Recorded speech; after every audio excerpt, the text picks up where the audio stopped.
کے چلتا ہوں۔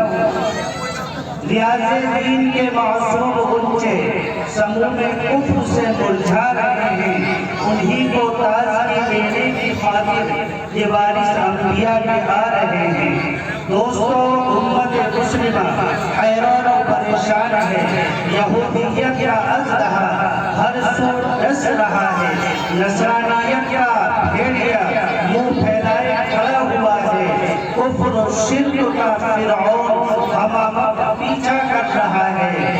چنانچہ ان سب کے مقابل اگر ہیں تو وہ علماء مدارس ہیں، لہذا میں آپ حضرات کے سامنے ایسے ایک صالح نوجوان کو کہ جو میدان کتابت کے بادشاہ ہیں، عالم ذیشان ہیں، مقدر نامدار ہیں، اس شعر کے ساتھ میں کہ وقت کا رخ طوفان کا رخ اپنے عزم جمع سے موڑ دے، کیا عجب ہے کہ تو ہی کہلائے امام انقلاب۔ مراد ہے مفتی محمد خالص صاحب کہ جو میرٹھ سے تشریف لائے ہیں اور اپنے پروقت بیان سے ہم سبھی سامعین کو محظوظ فرمائیں۔ مفتی محمد خالص صاحب میرٹھ۔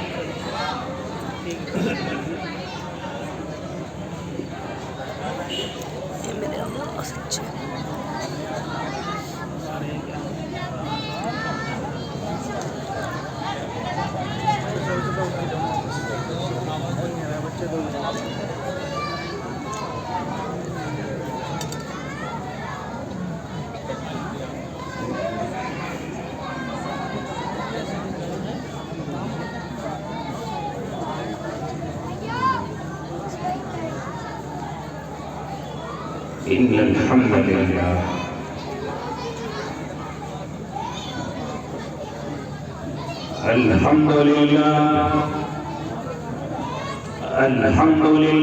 نحمده ونستعينه ونستغفره ونؤمن به ونتوكل عليه ونعوذ بالله من شرور أنفسنا ومن سيئات أعمالنا من يهده الله فلا مضل له ومن يضلله فلا هادي له ونشهد أن لا إله إلا الله وحده لا شريك له ونشهد أن سيدنا وحبيبنا وشفيعنا وسندنا ومولانا محمد أرسله بالحق بشيرا ونذيرا وداعيا إلى الله بإذنه وسراجا منيرا وصلى الله تعالى على خير خلقه محمد وعلى آله وأصحابه وأزواجه وذرياته وسلم تسليما كثيرا كثيرا. أما بعد فأعوذ بالله من الشيطان الرجيم. بسم الله الرحمن الرحيم. وما أرسلناك إلا كافة للناس بشيرا ونذيرا. وقال تعالى وما أرسلناك إلا رحمة للعالمين. وقال النبي صلى الله عليه وسلم لا يؤمن أحدكم حتى أكون أحب إليه من والده والناس أجمعين. صدق الله العظيم وصدق رسوله النبي الكريم ونحن على ذلك من الشاهدين والشاكرين والحمد لله رب العالمين.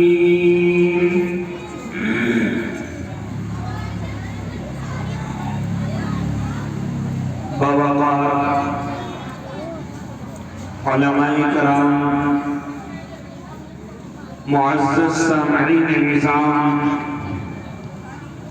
عزیز دینی بھائیوں، بزرگوں، نوجوانوں اور معصوم بچوں، اللہ رب العزت نے اپنے بندوں پر بڑے بڑے احسانات فرمائے ہیں۔ اگر ان احسانات کو بندہ گننا چاہے، شمار کرنا چاہے تو اس کے بس میں نہیں، اس کی طاقت میں نہیں۔ وَإِن تَعُدُّوا نِعْمَةَ اللَّهِ لَا تُحْصُوهَا، اور سب سے بڑا احسان عظیم میرے اللہ نے اپنے بندوں پر اور بندوں میں سے امت محمدیہ پر یہ کیا کہ اپنے لاڈلے، اپنے محبوب محمد عربی صلی اللہ علیہ وسلم کو میرے اور آپ کے حصے میں عطا فرمایا۔ یہ اتنا بڑا احسان کہ اس وقت کی یا بعد کی انسانیت اس احسان کے بدلے کو نہیں چکا سکتی۔ اللہ رب العزت نے جب ہم پر یہ احسان عظیم فرمایا ہے تو میرا اللہ بھی یہ چاہتا ہے کہ میرے یہ بندے میرے محبوب کی طرح اپنی زندگی کو گزاریں، میرے اور آپ کے آقا کو اس زمین پر مبعوث فرمایا اور ساتھ میں ارشاد فرمایا وَمَا أَرْسَلْنَاكَ إِلَّا كَافَّةً لِلنَّاسِ بَشِيرًا وَنَذِيرًا، اے نبی جی ہم نے آپ کو بشیر بھی بنایا، نذیر بھی بنایا، اور تمام دنیائے انسانیت کے لیے، تمام انسانوں کے لیے، یعنی وہ جو ایک پابندی کے گزشتہ انبیاء جتنے بھی اس زمین پر تشریف لائے وہ تمام کے تمام کسی محدود جگہ یا محدود قوم کے لیے مبعوث کیے گئے، لیکن میرے اور آپ کے آقا محمد عربی صلی اللہ علیہ وسلم کو کافۃ للناس، یعنی تمام انسانوں کے لیے جو محبوب کے زمانے میں موجود ہیں ان کے لیے، جو قیامت تک آنے والے ہیں ان تمام کے لیے میرے اللہ نے اپنے محبوب کو مبعوث کیا، اور ساتھ میں پھر میرے اللہ نے اپنے محبوب کو کہا کہ آپ بشیر بھی ہیں، آپ نذیر بھی ہیں، یعنی آپ بشارتیں سنانے والے ہیں، آپ خوشخبریاں سنانے والے ہیں، آپ نذیر بھی ہیں، یعنی آپ اللہ سے ڈرانے والے ہیں، اللہ کی سزاؤں سے ڈرانے والے ہیں۔ اللہ نے میرے محبوب کو بشیر بھی بنایا، نذیر بھی بنایا، تو میرے اور آپ کے آقا محمد عربی جب نبی بنا دیے گئے اور نبوت کے تاج سے سرفراز کر دیے گئے تو میرے اللہ نے ذمہ داریاں عائد کی، یا ایھا المزمل قم اللیل الا قلیلا نصفہ او انقص منہ قلیلا، ذمہ داریاں لگائی، یا ایھا المدثر قم فانذر وربک فکبر، یہ ذمہ داریاں لگائی۔ میرے محبوب کھڑے ہو گئے، میرے اللہ کے نبی کھڑے ہو گئے اور اپنی محنت پر چلتے چلے گئے، دوستوں کو دعوت دی، آگے بڑھتے چلے گئے، محترموں کو دعوت دی، غلاموں کو دعوت دی، رشتہ داروں کو دعوت دی، آپ آگے بڑھتے چلے گئے۔ جو آپ کی بات کو مانتا ہے آپ اس کو خوشخبری سناتے ہیں، جو آپ کو نہیں مانتا یا آپ کی نہیں مانتا آپ ان کو ڈراتے ہیں اللہ کے عذاب سے، اللہ کے غصے سے، قبر کے عذاب سے، جہنم کے بڑے بڑے شعلوں سے۔ میرے اور آپ کے محبوب انسانوں کو جو مانتے ہیں ان کو خوشخبری سناتے ہیں، اور جو نہیں مانتے میرے اور آپ کے آقا ان کو ڈر کی بات بتلاتے ہیں کہ لوگوں اگر مانو گے تو یہ خوشخبریاں ہیں، اور اگر نہیں مانو گے تو پھر یاد رکھنا ان تمام آفتوں کے لیے تیار ہو جاؤ، مصیبتوں کے لیے تیار ہو جاؤ، ان پریشانیوں کے لیے تیار ہو جاؤ۔ یہ پریشانیاں دنیا سے شروع ہوگی، قبر سے شروع ہوگی، حشر کے میدان تک چلیں گی، اور پھر جہنم میں وہ لے جا کر کے تمہیں ڈال دیں گی۔ اس لیے اس دنیا میں اگر تمہیں ڈر کر کے رہنا ہے تو صرف اور صرف اپنے اللہ سے ڈر کر کے رہنا ہے۔ تو اس طریقے سے میرے اور آپ کے محبوب، میرے اور آپ کے آقا محمد عربی جو بات کو مان لیتا تھا اس کو خوشخبریاں سناتے، اور جو نہ مانتا تھا میرے محبوب ان کو ڈرایا کرتے تھے۔ اللہ کے نیک بندو، یہ ذمہ داری آگے بڑھتی چلی گئی، یہ ذمہ داری میرے اور آپ کے محبوب نے مکمل فرمائی۔ آپ نے اپنی نبوت کے حق کو ادا کر دیا، آپ کا اس دنیا سے پردہ فرمانے کا وقت آ گیا۔ آپ نے اصحاب پیغمبر، آپ نے اپنے اصحاب کو جمع کیا، حجت الوداع کا مقام ہے، آپ اپنے علماء سے معلوم کرو۔ میرے اللہ کے محبوب نے ذمہ داری لگائی تھی، اے میرے صحابہ میں اس دنیا سے جانے والا ہوں، یعنی دین مکمل ہو چکا، الیوم اکملت لکم دینکم واتممت علیکم نعمتی، دین مکمل ہو گیا، اب اس کے اندر نہ کوئی کمی ہوگی نہ کوئی زیادتی ہوگی، لیکن تمہاری ذمہ داری عائد کی جاتی ہے جس دین کو میں لے کر کے چلا، جس دعوت کو میں لے کر کے چلا اور آگے بڑھ کر چلا گیا۔ اے اصحاب پیغمبر، اب یہ تمہاری ذمہ داری ہے کہ اس کو لے کر کے آگے بڑھ جاؤ۔ جو لوگ اس وقت میں موجود نہیں ہیں، جو اس وقت میں غائبین ہیں، آپ ان تک اس دین کو پہنچاؤ، آپ اس شریعت کو ان تک پہنچاؤ۔ چنانچہ یہ ذمہ داری میرے آپ کے آقا نے اپنے اصحاب کے سروں پر ڈالی، آپ کے کندھوں پر ڈالی ہے۔ اصحاب پیغمبر کی ذمہ داری کو نبھاتے چلے گئے اور ذمہ داری کا حق ادا کر دیا۔ بعض اصحاب تو ایسے ہیں جو اپنے گھروں کو چھوڑ گئے، اپنے گھروں کو چھوڑ گئے، ہجرت کی سنت پر عمل کیا اور جدھر کو جس کو رخ دیا اپنی اونٹوں کی نکیل کو پکا اور چلتا چلا گیا، یہاں تک کہ ان کی قبریں بھی ان کے آبائی وطنوں کے اندر موجود نہیں ہے، ان کی قبریں بھی دوسرے ممالک کے اندر موجود ہیں۔ کس لیے چل کر کے آئے تھے کہ جو اللہ نے محبوب کی ذمہ داری لگائی اور محبوب نے ہماری ذمہ داری لگائی، وہ ذمہ داری کا حق ادا کرنا ہے۔ اس لیے اصحاب پیغمبر آگے بڑھتے چلے گئے اور اپنے مدبن بھی اپنی آبائی وطنوں کے اندر نہ بنا سکے، دوسرے ممالک میں سکون اور آرام کے ساتھ اس دنیا سے جا کر کے وہاں پر سکون سے آرام کر رہے ہیں۔ لیکن اللہ کے نیک بندو، پھر صحابہ یہ ذمہ داری اپنے بعد کے انسانوں پر چھوڑ کر کے چلے گئے کہ ابھی ذمہ داری مکمل نہیں، ابھی کام مکمل نہیں۔ کیا کہا تھا علامہ اقبال رحمت اللہ علیہ نے؟ وقت فرصت ہے کہاں، کام ابھی باقی ہے، ہاں کام ابھی باقی ہے۔ اس لیے لوگوں ابھی فرصت نہیں ہے اس دنیا کے اندر، ابھی اگر میں اور آپ موجود ہے تو میری اور آپ کی ذمہ داری عائد ہوتی ہے۔ اصحاب پیغمبر اپنے بعد والے علماء کو، اپنے بعد والے تابعین اور تابعین کو یہ ذمہ داری دے کر کے گئے ہیں، انہوں نے ذمہ داری کے حق کو ادا کیا۔ آپ تابعین کی باتیں سنیں گے، آپ ان کی تواریخ کا مطالعہ کریں گے تو آپ کو یقین ہوگا انہوں نے اپنے حقوق کو ادا کیا ہے، انہوں نے اس زمین پر آنے کے حق کو ادا کیا۔ پھر یہ ذمہ داری اولیاء اللہ سے ہوتی ہوئی اب یہ ذمہ داری علماء کے کندھوں پر آئی ہے، یہ ذمہ داری علماء کے سروں پر آئی ہے۔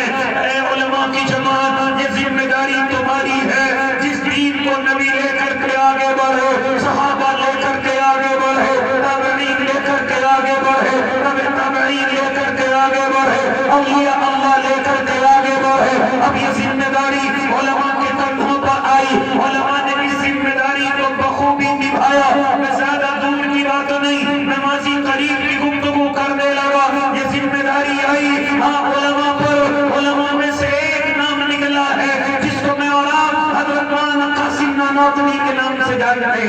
اللہ ان کی قبر پر کروڑوں رحمتیں نازل کرے۔ ذمہ داری کو سمجھتے ہیں، کیا سمجھتے ہیں؟ ہم اس وقت میں انگریز کا دور ہے، اس وقت میں دین بچانا مشکل ہے، ملک بچانا مشکل ہے، قوم کو بچانا مشکل ہے۔ یہ تمام کی تمام مصیبتیں چاروں طرف سے آ کر کے پڑی ہیں۔ انگریز طاقت میں ہے، انگریز قوت میں ہے، اور یہ کمزور سی ننھی سی جان ہے۔ قوم کو بھی بچانا ہے، شریعت کو بھی بچانا ہے، دین کو بھی بچانا ہے، اور ساتھ میں اپنے وطن عزیز کو بھی بچانا ہے۔ تو ایسے وقت میں کیا ذمہ داری نبھائی ہے؟ اللہ اللہ ان کے دماغوں سے ہمیں بھی کچھ حصہ عطا کر دے، اللہ ان کی دور بینی سے ہمیں بھی حصہ عطا کر دے۔ 1866 میں پرفتن دور میں 15 محرم الحرام میں دیوبند کے گمنام سے گاؤں میں ایک مدرسے کی بنیاد رکھی جاتی ہے، اور وہ مدرسہ ان کے خون سے سینچا گیا، ان کے پسینے سے سینچا گیا، ان کی عورتوں کے زیورات سے سینچا گیا، ان کی قربانیوں سے سینچا گیا۔ آپ بڑے بڑے مزدوروں کے پسینے نہیں بلکہ خون سے سینچا گیا۔ اللہ کو یہ قربانی اتنی پسند آئی کہ آج پوری دنیا میں اگر فرقہ باطلہ اپنا منہ چھپانے کے لیے مجبور ہے تو اس کی وجہ کوئی اور نہیں، وہی مدرسہ جس کی بنیاد 1866 میں رکھی گئی، جس کو میں اور آپ دارالعلوم دیوبند کے نام سے جانتے ہیں۔ اے اللہ کے نیک بندو، یہ ادا میرے اللہ کو پسند آئی، یہ مدرسے کی ادا اللہ کو پسند آئی، پھر دارالعلوم پر پسند نہیں۔ ہاں اللہ کے بندو، اگر میں تمہیں بتلاتا چلوں کہ کس طریقے کی قربانیاں صرف ایک مثال سے سمجھ لیجیے۔ حضرت مولانا قاسم نانوتوی رحمۃ اللہ علیہ شادی ہو جاتی ہے، محترمہ نئی نویلی گھر کے اندر آتی ہے، چنانچہ آپ جب گھر کے اندر تشریف لا لیں گے تو آپ کی آنکھوں میں آنسو ہیں۔ آپ کی محترمہ جو نئی نویلی دلہن جو شب زفاف کے لیے آپ نے بسترے پر موجود ہے، لیکن دیکھتی ہے مولانا قاسم کی آنکھوں میں آنسو ہیں۔ آپ ان کے قریب پہنچتی ہیں، دلہن کا جوڑا پہنے ہوئے ہیں، بدن پر زیورات ہے، چنانچہ قریب پہنچتی ہیں اور کہتی ہیں اے میرے سر کے تاج، آپ غمگین کیوں ہیں، آپ مایوس کیوں ہیں؟ چنانچہ مولانا قاسم ارشاد فرماتے ہیں محترمہ میں کیسے اس رات کو خوشی سے منا لوں؟ ابھی دارالعلوم کی بنیادوں میں محنت کرنے والے مزدور تمام کے تمام بھوکے ہیں، تمام کے تمام پیاسے ہیں، ان کی بھاری کا انتظام تو دور کی بات، ابھی ان کے کھانے کا کوئی انتظام نہیں ہے، وہ دارالعلوم کی بنیاد کے لیے محنت میں لگے ہوئے ہیں۔ چنانچہ محترمہ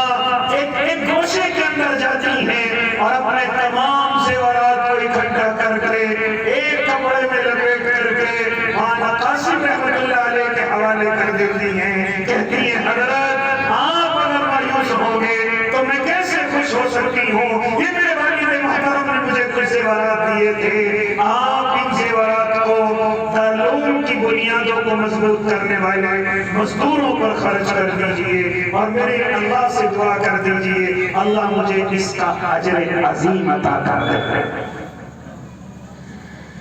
جب اس طرح کی قربانیاں بنیادوں میں لگتی ہیں پھر اللہ بھی ایسے بھنڈار درخت عطا کرتا ہے، پھر اس کی شاخیں قریب میں گئی، پھر اس کی شاخیں تحت الثری تک پہنچتی ہیں، اس کی شاخیں پھر عرش معلی کو ہلاتی ہیں، پھر اس کی جڑیں تحت الثری تک اپنا اثر دکھاتی ہیں۔